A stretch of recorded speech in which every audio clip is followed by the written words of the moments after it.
salue Marie, pleine de grâce, le Seigneur est avec vous. Vous êtes bénie entre toutes les femmes, et Jésus, le fruit de vos entrailles, est béni. Sainte Marie, Mère de Dieu, priez pour nous pauvres pécheurs, maintenant et à l'heure de notre mort. Amen. Notre Père Saint Jean, priez pour nous. Saint Antoine du désert, priez pour nous. Au nom du Père et du Fils et du Saint-Esprit. Amen. Alors, vous m'avez demandé de parler de comment faire un examen de conscience. Je vais essayer de vous faire un petit topo et puis après on aura un échange. Donc déjà, examen de conscience, c'est un peu affreux comme expression. Parce que, vous voyez, comme s'il s'agissait de se retourner sur soi. Alors qu'il ne s'agit pas de se retourner sur soi, il ne s'agit même surtout pas de se retourner sur soi. Il s'agit de chercher à se mettre sous le regard de Dieu. Donc, et puis comme s'il, vous voyez, examen, on imagine des critères en fonction desquels il faut s'évaluer. Là encore, c'est très dangereux comme manière d'envisager la chose, parce que les critères risquent trop souvent d'être les nôtres, ceux que plus ou moins on estime être de notre devoir, etc. Et facilement, ça va devenir quelque chose de très subjectif. Notre conscience, elle peut être plus ou moins bien éclairée. Nos sentiments de culpabilité sont rarement bien dans l'axe. Voyez. Donc, méfions-nous déjà de l'expression examen de conscience. Faut bien saisir que ce dont il s'agit, c'est de se remettre sous le regard de Dieu comme juge. Alors, c'est pas très fun de parler de Dieu comme juge. Surtout parce que, sans doute, à un moment dans l'histoire de l'Église, on a trop parlé de Dieu comme juge, et du coup, ça a fini par donner une espèce de caricature, un Dieu culpabilisant, une vision moralisatrice de la vie chrétienne, qui a éloigné énormément de gens de la foi et de l'Église et du bon Dieu. Donc, il faut faire attention quand on parle de Dieu comme juge, n'empêche que il n'est pas que juge, il n'est pas premièrement juge, mais il est quand même juge. Dieu nous en parle assez dans l'Évangile, Jésus nous en parle assez dans l'Évangile, en particulier du jugement dernier. Et puis Jésus nous dit explicitement, par exemple au chapitre 5 de Saint Jean, qu'il a reçu du Père le pouvoir de juger.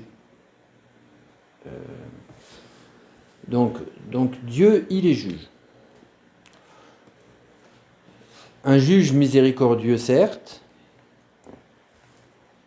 mais un juge. En fait, il faut voir que de vivre sous le regard de Dieu juge, c'est pas quelque chose qui nous rend esclaves. Comme dit saint Paul au chapitre 8 des Romains, vous n'avez pas reçu un esprit d'esclavage, un esprit de crainte qui fait de vous des esclaves, mais vous avez reçu un esprit qui fait de vous des fils. Donc il ne s'agit pas de vivre dans une espèce de le dos rond, en attendant de se prendre des coups, vous voyez. Le vivre sous le regard de Dieu qui est juge nous libère. C'est ça, si seulement on pouvait comprendre ça. Si seulement on pouvait le comprendre non seulement là, mais vous voyez, pratiquement. Vivre sous le regard de Dieu qui est juge nous libère. Moi, il y a un passage de la première épître aux Corinthiens qui m'aide à bien voir ça. C'est saint Paul qui parle aux Corinthiens, je vous l'ai sans doute cité 15 fois déjà. Et ce qui est bien, c'est que comme vous oubliez toujours ce que j'enseigne, je peux vous répéter sans arrêt la même chose. Alors, donc c'est dans la première épître aux Corinthiens au chapitre 4. Eh ben non. Ah si. Première épître aux Corinthiens, chapitre 4, verset 3. Donc c'est saint Paul qui s'adresse aux Corinthiens. Les Corinthiens qui avaient une certaine propension à critiquer saint Paul dans son dos. Ouais. Et donc, il leur dit, « Pour moi, il m'importe fort peu d'être jugé par vous ou par un tribunal humain. Bien plus, je ne me juge pas moi-même. Ma conscience, il est vrai, ne me reproche rien, mais je n'en suis pas justifié pour autant. Mon juge, c'est le Seigneur. Ne portez donc pas de jugement prématuré, laissez venir le Seigneur. C'est lui qui éclairera les secrets des ténèbres et rendra manifeste les desseins des cœurs. Alors chacun recevra de Dieu la louange qui lui revient. » Alors, c'est tout un programme. C'est tout un programme. Il m'importe fort peu d'être jugé par vous ou par un tribunal humain, c'est-à-dire ne pas vivre sous le regard des autres. C'est déjà tout un défi, hein. Je ne me juge pas moi-même.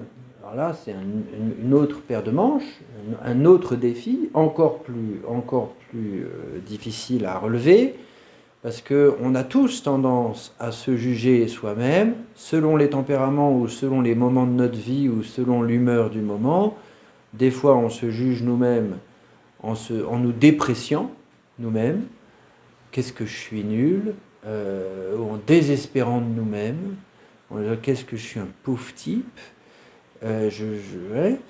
ou des fois on se juge nous-mêmes de manière un peu présomptueuse, je suis quand même pas si mal. Mais dans les deux cas, on est complètement à côté de la plaque, puisque il ne s'agit pas de vivre sous notre propre regard, en fonction de nos propres critères, en jugeant de notre vie pour voir si elle est adéquate à ce que nous imaginons être la version parfaite de nous-mêmes à laquelle nous aimerions correspondre.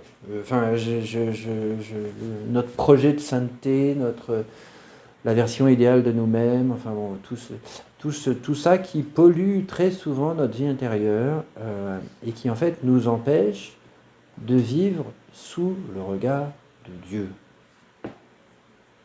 Dieu est mon juge, nous dit saint Paul. Et il va jusqu'à dire, ma conscience ne me reproche rien, je n'en suis pas justifié pour autant. C'est pas parce que il n'y a rien qui pèse sur ma conscience que j'estime être un saint. J'estime être quelqu'un de bien. Non, puisque c'est Dieu qui est mon juge. Je ne suis pas mon propre juge. Ça c'est une conversion, mais de tous les jours, quoi. Ah, oui, on a intérieurement, je trouve qu'on a facilement la tendance à se dédoubler et comme s'il y avait, on regarde notre vie du dessus et on juge. Ah, ça c'est nul, ça c'est bien. Non, il s'agit de vivre sous le regard de Dieu.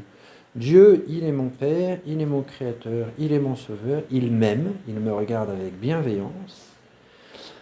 Il connaît tout ce qu'il y a de bien en moi, puisque c'est lui qui l'y a mis.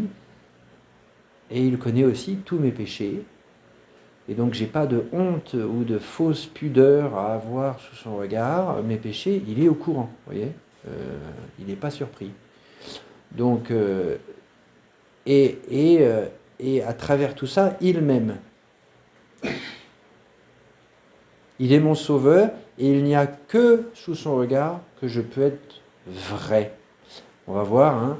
C'est une grosse question, ça, par rapport à l'examen de conscience, c'est une question de vérité. Se remettre sur le regard de Dieu, parce qu'en fait, c'est la seule manière de regarder ma vie de manière vraie.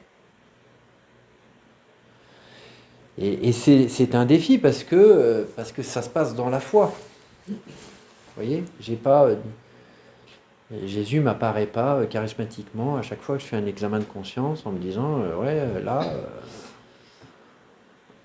ce que tu as fait, là, ça m'a fait de la peine. Non, vous voyez, donc il s'agit de rentrer dans un discernement qui n'est pas le nôtre. On y rentre dans la foi, dans une attitude de foi. Il y a un autre passage, je ne l'ai pas là, mais vous connaissez le psaume 139. Seigneur, tu me scrutes et me connais. Que je m'assoie ou me relève, tu le sais, tu discernes de loin mes pensées, que je marche ou me couche, tu le vois, mes chemins te sont tous familiers. La parole n'est pas encore sur ma lèvre. Déjà tu la sais tout entière, derrière et devant tu m'en sers. Tu as mis sur moi ta main, prodige des savoirs qui me dépassent, hauteur où je ne puis atteindre. Où irai-je loin de ton esprit? Où fuirai-je loin de ta face? Si j'escalade les cieux, tu es là. Qu'aux enfers je me couche, te voici. Donc tout ce psaume 139, qu'il est bon de méditer de temps en temps, qui est en fait une description du fait que Dieu, il est toujours là. Il n'est pas là comme un inspecteur des travaux finis ou un policier qui vérifie que je fais tout bien, mais il est là comme un être bienveillant. Et l'auteur du psaume 139 en vient à dire « Je te rends grâce, Seigneur, pour la merveille que je suis, voilà, pour la bonté que tu as mis en moi. » Et chercher à vivre de cette manière-là, ça libère. Ça nous libère de quoi? Ça nous libère du regard des autres, qui peut quand même bien nous polluer, l'existence. Ça nous libère de nos sentiments de culpabilité qui peuvent... parfois c'est bien de se sentir coupable, on va en parler. C'est bien de se rendre compte que j'ai fait quelque chose de mal. Mais le démon, il joue avec nos sentiments de culpabilité comme c'est pas possible. On peut des fois se sentir coupable de manière complètement erronée. On peut être esclave d'une culpabilité qui n'est pas vraie. Il y a des gens qui se sentent coupables pour des choses qui ne sont pas de leur responsabilité. Complètement faux. On peut aussi se sentir coupable de manière disproportionnée. Moi, il m'est arrivé de recevoir, alors ça c'est extrêmement commun, de recevoir en confession des gens, par exemple, dévorés de culpabilité par rapport à des péchés de la chair, donc des choses qui relèvent des choses sexuelles, complètement dévorés de culpabilité par rapport à ça, tellement dévorés de culpabilité par rapport à ça, qu'ils étaient incapables de voir que, en fait, le défi de leur vie intérieure, c'était pas celui-là. C'était peut-être l'orgueil ou le mensonge. Je reviens à ce que je disais. On peut se sentir coupable d'une manière erronée, on peut se sentir coupable d'une manière complètement disproportionnée. Parce qu'il y a des péchés qui spontanément suscitent en nous une certaine honte, et il y en a d'autres qui ne sont pas forcément moins graves, et qui parfois sont carrément plus graves, qui ne suscitent pas vraiment de honte. L'exemple que je donne aux enfants souvent, c'est si vous allez piquer 3 kilos de chocolat dans le frigo et que vous mangez les 3 kilos de chocolat, vous allez le regretter, parce que vous êtes malade comme un chien, et donc vous allez vous rendre compte que c'est mauvais, et en plus c'est pas discret, et donc vous allez vous faire gronder, et donc ça vous allez vraiment le regretter. Mais si vous commettez un mensonge et que vous trompez vos parents de manière tellement habile que vous n'êtes pas capté, et que il peut arriver que non seulement vous ne le regrettiez pas, mais que vous en soyez même fier d'avoir trompé efficacement la confiance de quelqu'un qui vous faisait confiance. Et à qui, en plus, vous devez obéissance et respect. Donc là, en fait, c'est super grave. C'est super grave. Donc faut se méfier de nos sentiments de culpabilité. Ils ne sont pas toujours bien placés. En particulier, et ça c'est dans le psaume 18 ou 19, l'orgueil. L'orgueil, il est appelé dans le psaume 19 le péché caché. L'orgueil, c'est pas la vanité. La vanité, en général, ça se voit. Quelqu'un qui est vaniteux, souvent, ça se voit. L'orgueil, pas forcément. L'orgueil, c'est je suis mon propre maître. L'orgueil, c'est moi le boss. Je n'ai besoin de personne, et donc j'assure par moi-même. C'est moi le maître de ma vie. Et ça peut prendre des formes très diverses. Ça peut prendre la forme de la présomption, celle du désespoir, ça peut prendre et ça peut aller très loin, ça peut aller jusqu'à ce que Jésus appelle le blasphème contre l'Esprit Saint. C'est-à-dire ce péché dont Jésus dit qu'il ne peut pas être pardonné. Au sens où ça peut être un orgueil tel qu'on ferme son cœur à l'amour de Dieu. On ferme son cœur à la miséricorde de Dieu. Et Dieu, il a ce terrible respect de notre liberté qui fait qu'il ne va pas forcer la porte si on lui la ferme au nez. Alors, je vous disais, il y a un danger de vivre notre vie en fonction d'un projet de sainteté, en fonction de la version idéale de nous-mêmes à laquelle on aimerait bien correspondre. Ce danger, il est bien réel. Et en fait, c'est un danger d'être centré sur nous-mêmes. C'est le grand défi de l'examen de conscience, c'est de ne pas être centré sur nous-mêmes. Il ne s'agit pas de se regarder le nombril spirituellement en cherchant à s'évaluer. Il s'agit dans l'examen de conscience de chercher à être plus centré sur Jésus. Et c'est saint Paul qui dit ça encore, là c'est la deuxième épître aux Corinthiens, chapitre 5, verset 15. Car tout cela est pour vous. Non, pardon. Car l'amour du Christ nous presse à la pensée que si un seul est mort pour tous, alors tous sont morts. Et il est mort pour tous afin que les vivants ne vivent plus pour eux-mêmes, mais pour celui qui est mort et ressuscité pour eux. Il s'agit de ne plus être centré sur nous-mêmes, mais être centré sur Jésus. Quand on apprend à des enfants à se confesser, on leur dit « Qu'est-ce qui a fait de la peine à Jésus dans ta vie ?» Et bien ça, c'est la bonne lumière en fait. Tu n'es pas en train de te regarder toi, en essayant de t'évaluer, de compter les points. Non. Tu regardes Jésus, qui t'aime. Et tu le regardes dans la foi.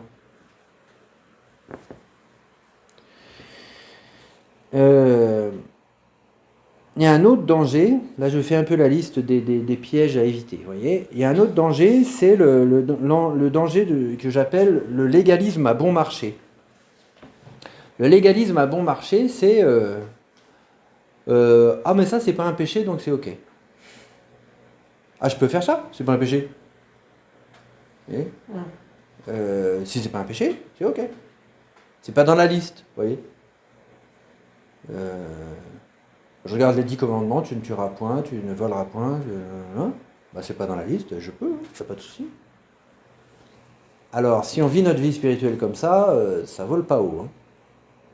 Parce que le péché, c'est pas juste une question de respecter les 10 commandements. Les 10 commandements, c'est important, hein, les 10 commandements. Mais le péché, c'est le manque d'amour. Donc, il y a des choses qui peuvent apparemment paraître minimes, qui en fait peuvent avoir une vraie importance. Quoi.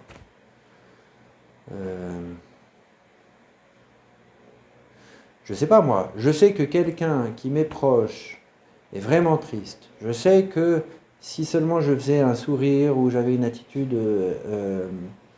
compatissante, ça serait d'un grand secours à cette personne. Et sciemment, je ne le fais pas. Parce que je suis de mauvaise humeur ou j'en ai marre, va te faire voir et c'est tout. Et ça, c'est grave comme péché. Hein. C'est grave. De le faire, vous voyez, très lucidement. C'est pas parce que j'ai tué personne et que j'ai rien volé et que j'ai pas menti que c'est pas grave.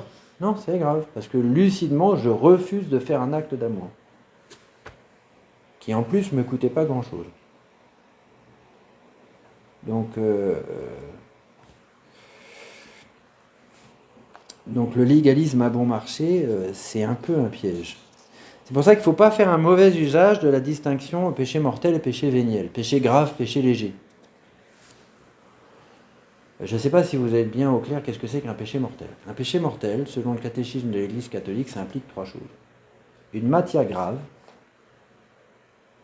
c'est-à-dire que c'est forcément une matière grave. C'est-à-dire que si je vole un bonbon, ce n'est pas un péché mortel. Vous voyez.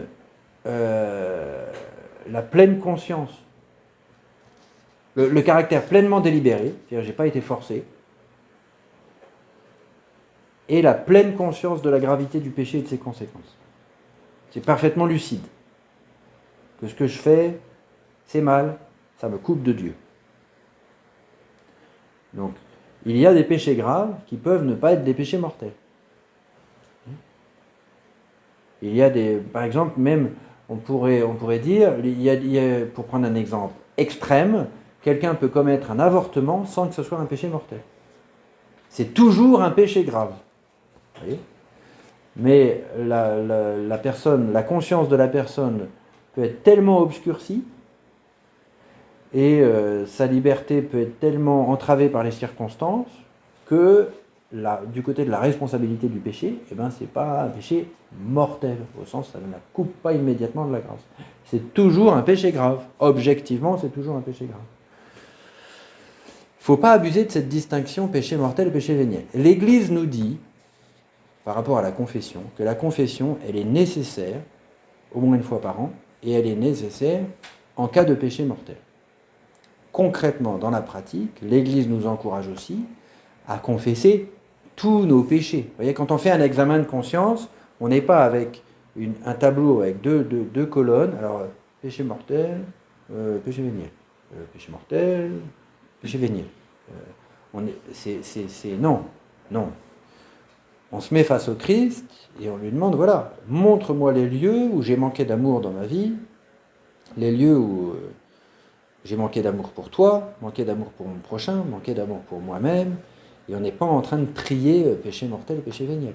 C'est sûr que si on commet un péché mortel, il faut avoir conscience de la gravité de ça. Mais justement, ce qui caractérise le péché mortel, c'est qu'il est conscient.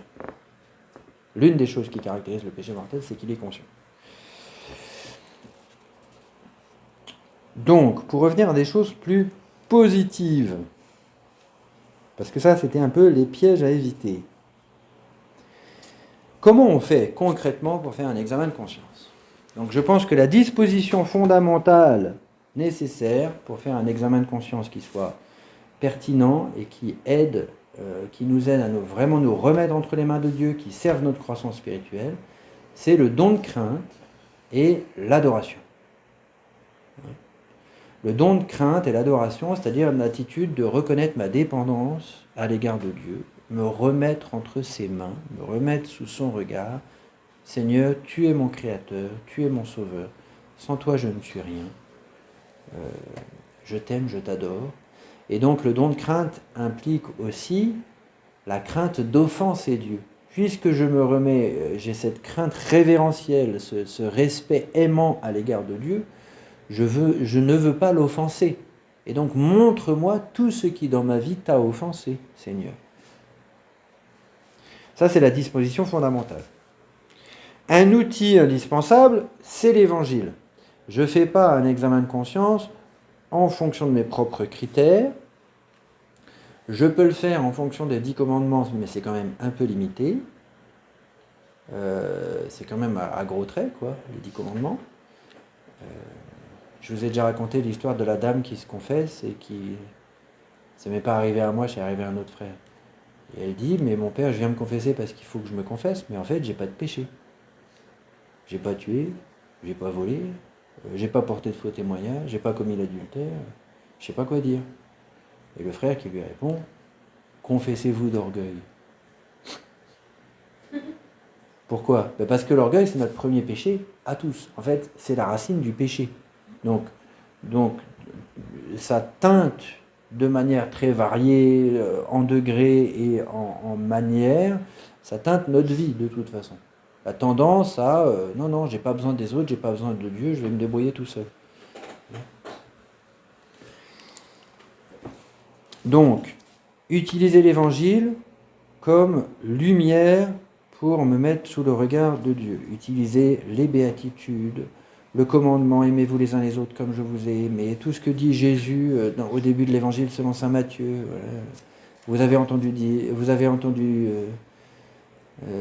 tu ne tueras pas, moi je vous dis, celui qui se met en colère contre son frère. Donc Jésus nous donne des choses concrètes dans l'Évangile. Il nous donne des lumières. Et donc il faut les utiliser pour faire un examen de conscience.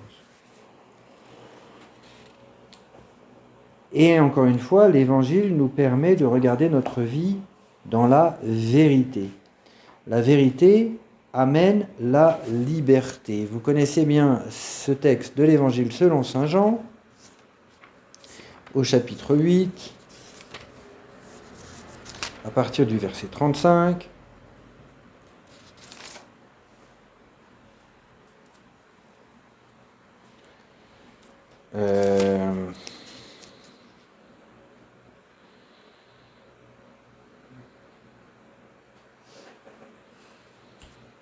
Alors c'est à partir du verset 30.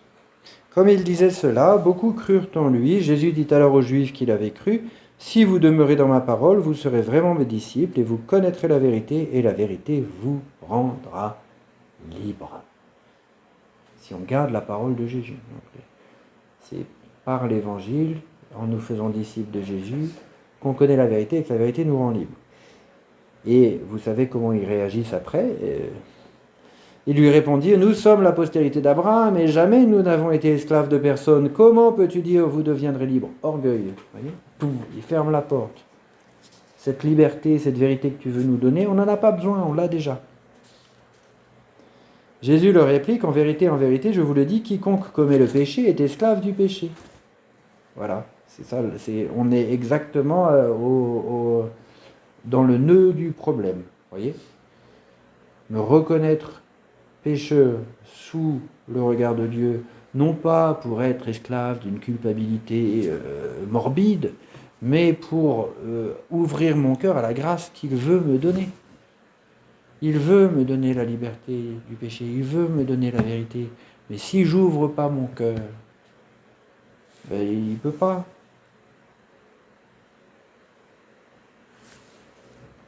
Alors, ça c'est peut-être le point le plus crucial, et on va terminer là-dessus avant d'échanger.